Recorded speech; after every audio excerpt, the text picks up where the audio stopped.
साथियों नमस्कार। गिरीश चंद पांडे पुनः आपके समक्ष एक ज्वलंत मुद्दा लेकर आया हूं और आज का मेरा मुद्दा जो है ज्वलंत भारत और यूरोपीय मुक्त व्यापार संघ European free trade association EFTA के 4 सदस्य देशों जिसमें आइसलैंड है, लिechtenstein है, नॉर्वे है और स्विट्जरलैंड, इनके साथ व्यापार और आर्थिक भागीदारी समझौते trade and economic partnership agreement TEPA TEPA से जुड़ा है।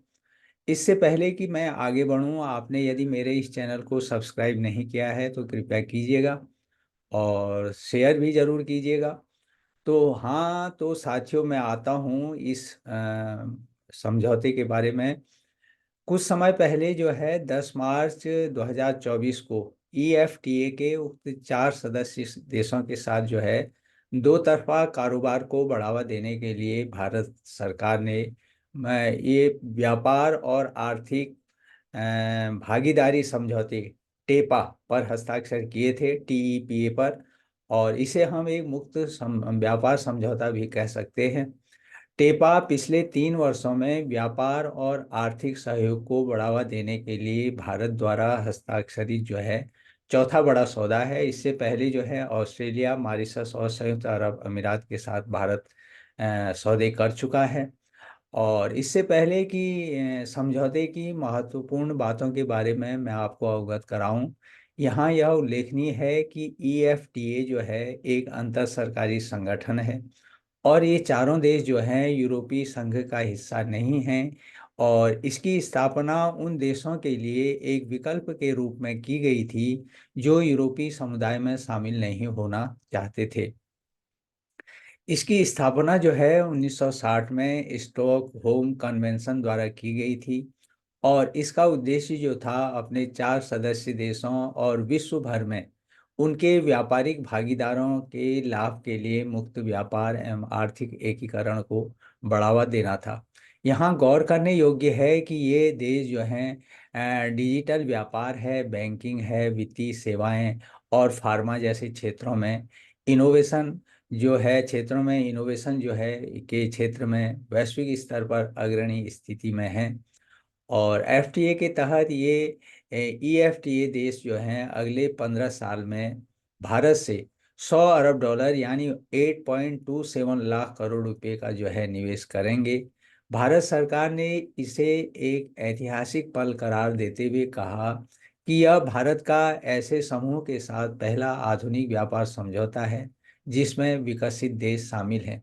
साथियों, ध्यान देने योग्य है कि मुक्त व्यापार समझौता जो है दो या दो से अधिक देशों के बीच एक ऐसी व्यवस्था है जहां वे साझेदार देशों से व्यापार की जाने वाली वस्तुओं पर सीमा शुल्क को या तो खत्म कर देते हैं या कम करने पर सहमत होते हैं। इन संधियों के अंतर्गत 10 से 30 विषय शामिल होते हैं। दुनिया में 350 से अधिक एफटीए जो है वर्तमान में लागू हैं और भारत के द्वारा ईएफटीए देशों के साथ जो ये एफटीए किया गया है वह निश्चित तौर पर दुनिया में अहम माना जा रहा है। यहाँ यह गौर करना भी जरूरी होगा कि करीब 13 दौर की वार्ता के बाद असहमति के कारण 2013 में प्रारंभिक वार्ता जो है टूट गई थी, जिसे फिर 2016 में शुरू किया गया। और 4 दौर की बातचीत के बाद, एक दशक के बाद अगर हम कहें, 2013 के अंत में इस पर जो बातचीत रुक गई थी वह फिर जो है अब सहमति के धरातल पर पहुंची है। अब यह समझौता जो है प्रभावी हो गया है। और इसके पीछे अगर हम देखें हाल के भू राजनीतिक परिवर्तन एवं चीन पर निर्भरता कम करने के साझा लक्ष्य जो है मुख्य रूप से समझौते को सुविधाजनक बनाने में मददगार बने हैं। यानी भू राजनीतिक परिवर्तन एवं चीन पर निर्भरता कम करना, ये दो मुख्य कारण हैं जिनसे ये भारत और जो ईएफटीए के देश हैं साथ आए हैं। वर्ष 2022-23 के दौरान ईएफटीए देशों को अगर भारत का हम निर्यात देखें तो यह 1.92 अरब डॉलर का रहा। और वित्तीय वर्ष 2022 के दौरान इन देशों से भारत का कुल आयात जो है 16.74 अरब डॉलर था, यानी व्यापार घाटा 14.82 14.82 अरब डॉलर का रहा। भारत में सबसे बड़ा निर्यात फार्मास्यूटिकल आइटम जो है 11.4% है, और मशीनरी उसमें 17.5% का था। जबकि ईएफटीए आयात का बड़ा हिस्सा जो है कार्बनिक रसायन यानी इसका हिस्सा जो था 27.5% था। यानी भारत का निर्यात जो है फार्मास्यूटिकल आइटम और मशीनरी था, तो ईएफटीए का जो आयात था भारत को वह कार्बनिक रसायन था। साथियों, यूरोपीय संघ जो है संयुक्त राज्य अमेरिका और ब्रिटेन और चीन के बाद जो है भारत ईएफटीए का पांचवा सबसे बड़ा व्यापारिक भागीदार है। इस समझौते से भारतीय निर्यातकों के लिए यूरोप के बड़े बाजार में पहुंच आसान हो जाएगी। और इस समझौते में जो है स्विट्जरलैंड के शामिल होने से भारत में जो लोकप्रिय स्विट्जरलैंड के चॉकलेट हैं, घड़ी हैं, वह बिस्कुट हैं, भारतीय बाजार में पहले की तुलना में कम कीमत पर अब मिलेंगे। और भारतीय कंपनियां भी अपनी सप्लाई चेन्स को अधिक जुझारू बनाते हुए उनमें विविधता लाने का प्रयास करेंगी। तो दूसरी तरफ भारत को ईएफटीए से अधिक विदेशी निवेश भी मिलेगा। इससे अंततः अच्छी नौकरियों में वृद्धि तो होगी, साथ ही भारत की अर्थव्यवस्था को भी अर्थव्यवस्था में को भी उसकी मजबूती में भी जो है बल मिलेगा। और टेपा की कुछ मुख्य विशेषताएं जो हैं इस प्रकार हैं। टेपा के 14 अध्यायों में शामिल किए गए जो प्राथमिक विषय हैं, वस्तुओं से संबंधित बाजार पहुंच है, उत्पत्ति के नियम हैं, व्यापार उपचार है, स्वच्छता एवं पादप स्वच्छता उपाय हैं, व्यापार सुविधा है, तकनीकी व्यापार बाधाएं हैं, निवेश प्रोत्साहन है, और सेवाओं के संबंध में बाजार में पहुंच, बौद्धिक संपदा अधिकार, व्यापार तथा सतत विकास, और अन्य जो लीगल और हॉरिजॉन्टल जो प्रोविजन है वे सभी इसमें शामिल किए गए हैं।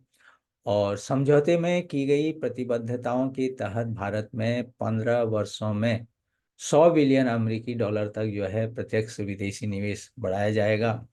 और इस निवेश में जो है विदेशी पोर्टफोलियो निवेश शामिल नहीं होगा। इन निवेशों के माध्यम से भारत में 1 मिलियन प्रत्यक्ष रोजगार सृजित करने का भी लक्ष्य जो है रखा गया है। टेपा में जो है बौद्धिक संपदा अधिकारों से संबंधित जो प्रतिबद्धता हैं, वह बौद्धिक संपदा अधिकार स्तर के व्यापार से संबंधित पहलुओं पर हैं। जबकि भारत 82.7% जो है टैरिफ लाइनों की पेशकश करता है, जो 95.3% ईएफटीए निर्यात को कवर करती हैं। तो साथियों, इस समझौते में व्यापार से ज़्यादा जो है निवेश पर जोर दिया गया है, और भारत में इस समय निवेश के बेहतरीन मौके हैं। और यहाँ यह भी गौर करने योग्य है कि इन चार यूरोपीय देशों से होने वाले भारत के कुल व्यापार में स्विट्जरलैंड की अगर हम हिस्सेदारी देखें तो 90% से अधिक है, तथा बाकी की हिस्सेदारी में अन्य जो हैं 3 देश शामिल हैं। इस समझौते से डिजिटल व्यापार है, बैंकिंग है, वित्तीय सेवा है, फार्मा, टेक्सटाइल जैसे सेक्टर जो हैं, इन सेक्टरों में जो है चार देशों के बाजार में भारत की जो है पहुंच आसान हो जाएगी इन क्षेत्रों में। और इसके बदले में भारत भी इन देशों की विभिन्न वस्तुओं के लिए अपने आयात शुल्क को कम करेगा। साथियों, यद्यपि कृषि है, डेयरी है, सोया व कोयला सेक्टर को इस व्यापार समझौते से दूर रखा गया है, साथ ही पीएलआई स्कीम से जुड़े सेक्टर के लिए भी भारतीय बाजार को नहीं खोला गया है। और यह भी महत्वपूर्ण है कि ग्रीन व विंड एनर्जी है, फार्मा, फूड प्रोसेसिंग है, केमिकल्स के साथ उच्च गुणवत्ता वाली मशीनरी के क्षेत्र में ईएफटीए देश जो है भारत में निवेश करेंगे, जिससे इन सेक्टर में हमारा आयात भी कम होगा और भारतीय उत्पादों की गुणवत्ता बढ़ाने में भी हमें मदद मिलेगी। टेपा में नर्सिंग है, चार्टेड अकाउंटेंट है, आर्किटेक्ट आदि जैसी व्यावसायिक सेवाओं में भी पारस्परिक उनको मान्यता देने की व्यवस्था की गई है। टेपा भारत को यूरोपीय संघ के बाजारों में एकीकृत होने का अवसर प्रदान करता है। यहाँ गौरतलब है कि स्विट्जरलैंड का जो 40% से अधिक वैश्विक सेवा निर्यात जो है वह यूरोपीय संघ को होता है। और वैसे भी भारत एशिया में स्विट्जरलैंड का चौथा और दक्षिण एशिया में सबसे बड़ा व्यापारिक भागीदार है। इसलिए भारतीय कंपनियां यूरोपीय संघ तक अपनी बाजार पहुंच बढ़ाने के लिए स्विट्जरलैंड को गेटवे के रूप में उपयोग कर सकती हैं। तो इस प्रकार साथियों, हम उम्मीद करें कि ईएफटीए के बाद अब भारत के द्वारा जो है ओमान है, ब्रिटेन है, कनाडा है, दक्षिण अफ्रीका है, दक्षिण अफ्रीका, इज़राइल और भारत जो गल्फ कंट्रीज काउंसिल हैं और यूरोपीय संघ के साथ भी एफटीए को शीघ्रतापूर्वक अंतिम रूप देगा। और यहाँ यह भी गौर करने योग्य है कि भारत 27 देशों के यूरोपीय संघ के साथ अलग से व्यापार मुक्त समझौते करने के लिए मुक्त व्यापार समझौते के लिए जो है बातचीत कर रहा है। और निसंदेह इस समझौते का जो अभी समझौता किया है ईएफटीए के साथ, इससे भारत का प्रभाव जो है यूरोपीय देशों में और ज़्यादा बढ़ेगा। और G20 सम्मेलन के दौरान चीन के बीआरआई के जवाब में भारत ने अमेरिका, यूरोपीय यूनियन, सऊदी अरब और संयुक्त राज्य अमीरात से middle east Europe economic corridor का जो समझौता किया था, वह भविष्य में भारत को यूरोपीय देशों में बहुत ही प्रभावशाली बना देगा। यह हम उम्मीद करते हैं। और भारत अपनी निर्भरता चीन से कम करने के लिए संकल्पबद्ध तो है ही। इसके अलावा यूरोपीय देशों को वह जिस तरह से हर क्षेत्र में व्यापार के लिए गोलबंद कर रहा है, उससे भारत के भविष्य की सुरक्षा तो सुनिश्चित हो ही रही है। अब भारत अपनी व्यापारिक सहयोग और सामरिक साझेदारी की छवि बढ़ाने पर भी विशेष ध्यान दे रहा है। तो इसमें दो राय नहीं कि मुक्त व्यापार समझौते के बूते जो भारत 30 खरब डॉलर की अर्थव्यवस्था बन सकता है। और इसमें कोई संदेह नहीं कि भारत का व्यापार सौदा करने में अब तक रिकॉर्ड रहा है। तो साथियों, यही आज का मेरा मुद्दा था जो मैंने आपके समक्ष शेयर किया।